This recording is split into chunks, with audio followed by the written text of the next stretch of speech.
Nanded municipal corporation के खुसूसी इजलास में mayor के ओहदे का इंतखाब अमल में आ गया है। मेयर के ओहदे के लिए कांग्रेस की जानिब से दक्षा कपिल दबाले को उम्मीदवारी दी गई थी, जबकि बीजेपी की जानिब से बेबी ताई गोपिले को उम्मीदवारी दी गई थी। नांदेड़ म्यूनसिपल कॉर्पोरेशन में कांग्रेस के 74 कारपोरेटर मौजूद हैं। मेयर के ओहदे के इंतखाब से कबल दरख्वास्त वापस लेने के लिए 15 मिनट का वक्त दिया गया था। दोनों ही उम्मीदवारों में से किसी ने भी दरख्वास्त वापस नहीं ली, जिसके बाद सभागृह में हाथ उठाकर वोट हासिल किए गए, जिसमें दक्षा कपिल दबाले को 70 वोट और बेबी ताई गोपिले को सिर्फ 4 वोट मिले। नांदेड़ म्यूनसिपल कॉर्पोरेशन में कुल 81 कारपोरेटर्स हैं, जिनमें से आज के खुसूसी इजलास में 7 कारपोरेटर्स गैर हाजिर रहे, जिसके बाद जिला कलेक्टर अरुण डोंगरे ने मेयर ओहदे के लिए दीक्षा कपिल दबाले के नाम का ऐलान किया। दीक्षा कपिल दबाले को मेयर का ओहदा मिलने पर इन्हें मुबारकबाद देने नांदेड़ शुमाल के रुकन असेंबली डीपी सावंत और अमर राजूरकर म्यूनसिपल कॉर्पोरेशन पहुंचे। दीक्षा कपिल दबाले ने उनके सामने मेयर के ओहदे का जायजा लिया।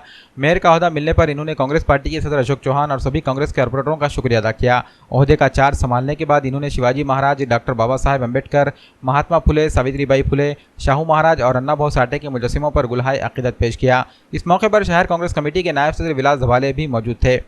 आणि त्यांनी लिहिलेल्या संविधानाचा आदर करते।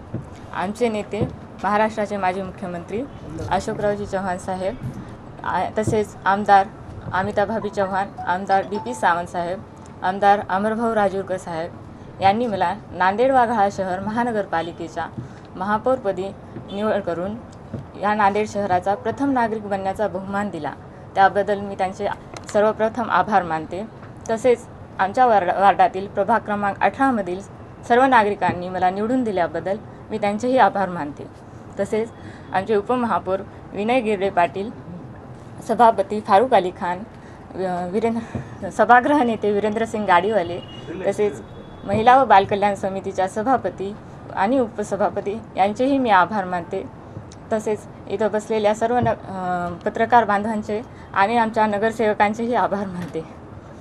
मी नांदेड शहराच्या सर्वांगीण विकासासाठी कटिबद्ध असून मी माझ्या महापौरपदाच्या कार्यकाळात मला अशोकराव चव्हाण साहेबांनी दिलेल्या आदेशानुसार, तसेच आमचे कुटुंब प्रमुख आणि कामगार चळवळीचे नेते गणपत धबाले व मला सतत सहकार्य करणारे विलास धबाले साहेब यांच्या पावलावर पाऊल ठेवून मी नांदेड शहराचे सर्व समस्या आणि प्रश्न सोडवण्यासाठी तयार आहे।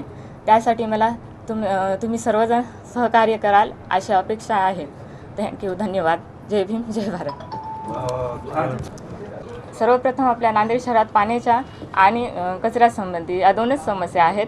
या येणाऱ्या काळामध्ये सर्वांनाच पाण्यासाठी संकटांना सामोरे जावे लागत आहे। त्यासाठी आम्ही खूप प्रयत्न करू।